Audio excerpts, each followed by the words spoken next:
तो दोस्तों, कहते हैं ना कि अगर पलटवार करना हो या फिर किसी चतुराई से यू टर्न लेना हो तो पहले दुनिया अमेरिका को देखती थी, उसके तरीके को अपनाती थी, उसकी रणनीतियों को बाइबल मानती थी। लेकिन अब जमाना बदल गया है, अब तस्वीर बदल चुकी है और अब जो उदाहरण बाकी देशों के सामने है वो है भारत।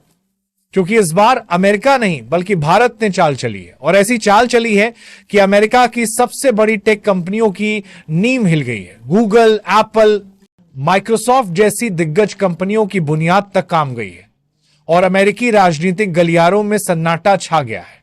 क्योंकि भारत ने जो डिजिटल पलटवार किया है वो ना सिर्फ आर्थिक था बल्कि रणनीतिक भी था। अमेरिका नहीं, भारत है वो देश जो नियम बना भी सकता है, लागू भी करवा सकता है और उनका पालन न करने वालों को घाटा भी दिखा सकता है। दरअसल पूरा मामला शुरू होता है अमेरिका के राष्ट्रपति डोनाल्ड ट्रंप की उस कड़वी और अपमानजनक टिप्पणी से, जिसमें उन्होंने गुस्से में आकर यहां तक कह दिया कि अब भारतीय लोगों को उनकी टेक कंपनियों में नौकरी नहीं दी जानी चाहिए। ट्रंप का साफ संकेत था कि गूगल, माइक्रोसॉफ्ट, एप्पल जैसी हाईटेक कंपनियों से भारतीय इंजीनियरों और प्रोफेशनलों को बाहर निकाल दिया जाए। कारण उनका कहना था कि भारत हमारे देश से पैसा भी कमाता है, हमारी नौकरियां भी छीनता है और हमारी कंपनियों पर कब्जा कर रहा है। यानी ट्रंप सीधे तौर पर भारत को दोष दे रहे थे अपनी अंदरूनी बेरोजगारी की समस्या का और भारतीयों को बाहर का रास्ता दिखाने की धमकी दे रहे थे। लेकिन दोस्तों, भारत ने इस बार जवाब बहुत ही अलग और ठोस अंदाज में दिया। अब देखिए, पहले अगर इस तरह की धमकी आती थी तो भारत केवल कूटनीतिक बयान जारी करता, संयम रखता है और किसी आर्थिक प्रतिक्रिया से बचता है। लेकिन इस बार भारत ने बातों से नहीं बल्कि आंकड़ों से, कानून से और पॉलिसी से जवाब दिया, और ऐसा जवाब दिया कि अमेरिका तक की सांसें अटक गई। भारत ने तुरंत डिजिटल टैक्स की समीक्षा दोबारा शुरू कर दी। यानी अब भारत ने यह स्पष्ट कर दिया है कि अगर अमेरिका भारत के इंजीनियरों और टैलेंट को नौकरी से बाहर करेगा तो भारत भी अब उसके अरबों डॉलर की कमाई पर टैक्स का शिकंजा कसेगा। और ये कोई धमकी नहीं थी, ये एक लागू की गई नीति थी जो पहले भी भारत लागू करती है, लेकिन अब उसे और सख्ती से आगे बढ़ाया जा रहा है। असल में भारत ने 2020 में ही एक क्रांतिकारी कदम उठाया था, डिजिटल इक्वलाइजेशन लेवी यानी डिजिटल टैक्स लागू करके भारत ने यह दिखा दिया था कि जो विदेशी कंपनियां भारत में सिर्फ डिजिटल माध्यम से पैसा कमा रही हैं उन्हें भी टैक्स देना होगा।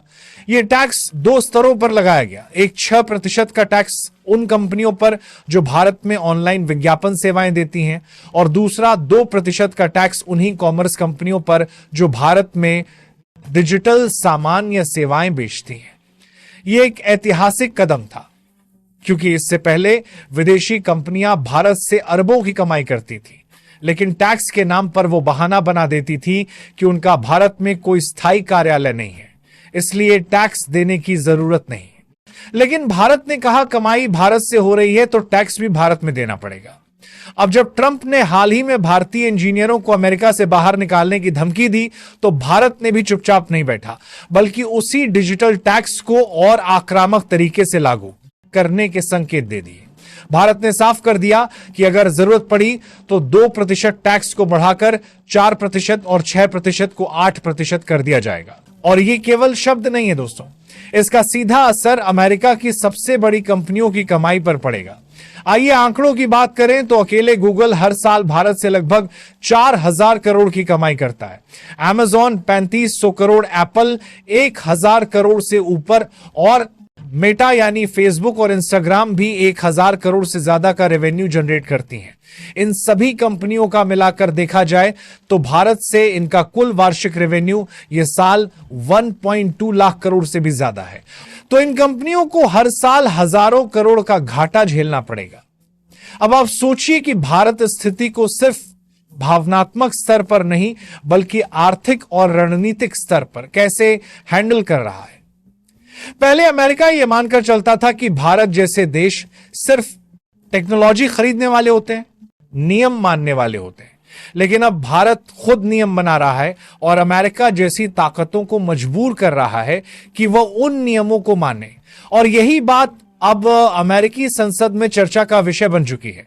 अमेरिकी प्रतिनिधिमंडल भी सोचने पर मजबूर हो गया है कि भारत आखिर कब इतना चतुर रणनीतिक बन गया और कैसे वो उसी खेल को खेलने लगा जो अब तक अमेरिका खेलता आया है। आपको जानकर यह भी हैरानी होगी कि जब भारत ने यह टैक्स लागू किया तो अमेरिका ने तुरंत WTO यानी वर्ल्ड ट्रेड ऑर्गेनाइजेशन में शिकायत कर दी। अमेरिका का कहना था कि भारत का डिजिटल टैक्स भेदभावपूर्ण है और उनकी कंपनियों को टारगेट करता है, लेकिन भारत ने वहां भी दमदार जवाब दिया। भारत ने कहा कि यह टैक्स किसी एक देश की कंपनियों पर नहीं बल्कि उन सभी विदेशी कंपनियों पर लगाया गया है जो भारत में डिजिटल तरीके से कमाई करती हैं, चाहे वो अमेरिका की हो या किसी और देश की। और यही वजह रही कि V2 में भी भारत की नीति को अंतर्राष्ट्रीय स्तर पर वैध ठहराया गया और अमेरिका वहां भी हार गया। अब सोचिए, जो अमेरिका हमेशा अपनी शर्तों पर दुनिया से व्यापार करवाता था, अब भारत के डिजिटल नियमों के आगे झुकने पर मजबूर हो रहा है। और यही वजह है कि ट्रंप को फिर से हमला करना पड़ा, लेकिन इस बार उन्होंने शब्दों से नहीं बल्कि भारतीयों की नौकरियों पर हमला किया। लेकिन इस बार भारत ने सिर्फ एक सरकारी बयान नहीं दिया बल्कि एक ठोस पॉलिसी से जवाब दिया, जिससे अमेरिकी कंपनियों को यह एहसास हो गया कि भारत अब केवल एक बाजार नहीं बल्कि एक ताकतवर नीतिकार देश बन चुका है। और इस पूरी कहानी में एक बात बिल्कुल साफ है कि भारत अब सिर्फ रिएक्शन नहीं देता बल्कि प्रोएक्टिव होकर कदम उठाता है। अमेरिका के खिलाफ डिजिटल टैक्स का यह हथियार भारत के हाथ में एक आर्थिक और रणनीतिक ब्रह्मास्त्र बन चुका है, जो न सिर्फ अमेरिकी कंपनियों को झटका देता है बल्कि बाकी देशों को भी यह सिखाता है कि ग्लोबल डिजिटल इकोनॉमी में बराबरी का खेल कैसे खेल जाए। क्योंकि दोस्तों, अब वक्त आ गया है जब बाकी देशों को अमेरिका नहीं भारत से सीखना चाहिए। और इसीलिए हम आपसे पूछते हैं, क्या आपको नहीं लगता कि भारत को अपने डिजिटल टैक्स को और बढ़ाना चाहिए ताकि ये टेक कंपनियां भारत से कमाई तो करें लेकिन टैक्स देने से पीछे ना हटे? क्या यह समय नहीं आ गया कि भारत खुद नियम बनाए और उन्हें लागू भी करें जैसे पहले अमेरिका करता था? आपकी क्या राय है, इस पर कमेंट में जरूर लिखें। जय हिंद,